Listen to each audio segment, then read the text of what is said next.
ಭ್ರಷ್ಟಾಚಾರದ ವಿರುದ್ಧ ನಿರಂತರವಾಗಿ ಸದನದ ಹೊರಗಡೆ ನಾವು ಹೋರಾಟಗಳನ್ನು ಮಾಡ್ಕೊಂಡು ಬಂದಿದ್ದೇವೆ.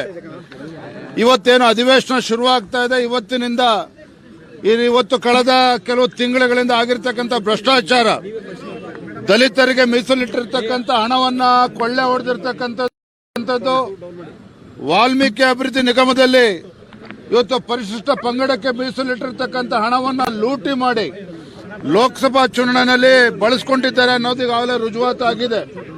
ಮತ್ತೊಂದು ಕಡೆ ಮೂಡ ಹಗರಣ, ಸ್ವತಃ ಮುಖ್ಯಮಂತ್ರಿಗಳ ಕುಟುಂಬನೇ ನೇರವಾಗಿ ಭಾಗಿಯಾಗಿದೆ.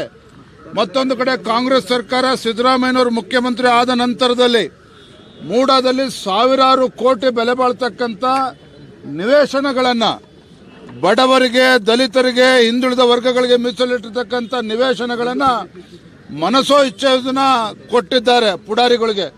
ಹಾಗಾಗಿ ಇದ್ರ ವಿರುದ್ಧನೂ ಕೂಡ ಇದು ಸಿಬಿಐ ತನಿಖೆ ಆಗಲೇಬೇಕು. ನಿನ್ನೆ ದಿನ ರಾಜ್ಯ ಸರ್ಕಾರ, ಮಾನ್ಯ ಮುಖ್ಯಮಂತ್ರಿಗಳು ಹೈಕೋರ್ಟಿನ ನಿವೃತ್ತ ನ್ಯಾಯಾಧೀಶರ ಒಂದು ಕಮಿಟಿ ಮಾಡಿದ್ದಾರೆ. ಇದು ಯಾವುದೇ ಕಾರಣಕ್ಕೂ ಒಪ್ಕೊಳ್ತಕ್ಕಂಥದ್ದಲ್ಲ. ಮೂಡ ಹಗರಣ ಸಿಬಿಐ ತನಿಖೆಗೆ ವಹಿಸಲೇಬೇಕು. ಮುಖ್ಯಮಂತ್ರಿಗಳು ಕೂಡ ಗೊತ್ತಿದೆ, ಸಿಬಿಐ ತನಿಖೆಗೆ ಹೋದರೆ ಇವರ ಬಂಡವಾಳ ಬಹಿರಂಗ ಆಗ್ತದೆ ಅನ್ನುವ ಅರಿವು, ಸತ್ಯ ಅವ್ರಿಗೂ ಕೂಡ ಗೊತ್ತಿದೆ. ಹಾಗಾಗಿ ನಾಟಕ ಮಾಡ್ತಾ ಇದ್ದಾರೆ. ಆದರೆ ನಾವು ಇದಕ್ಕೆ ಅವಕಾಶವನ್ನು ಕೊಡೋದಿಲ್ಲ. ಸಿಬಿಐ ಮೂಡ ವಿಚಾರದಲ್ಲಿ ಸಿಬಿಐ ತನಿಖೆ ಆಗಲೇಬೇಕು. ಮತ್ತೆ ವಾಲ್ಮೀಕಿ ಅಭಿವೃದ್ಧಿ ನಿಗಮ ನೋಡ್ತಾ ಇದ್ರೆ ಈಗಾಗಲೇ ನಾಗೇಂದ್ರ ಅವರು ಅರೆಸ್ಟ್ ಆಗಿದ್ದಾರೆ.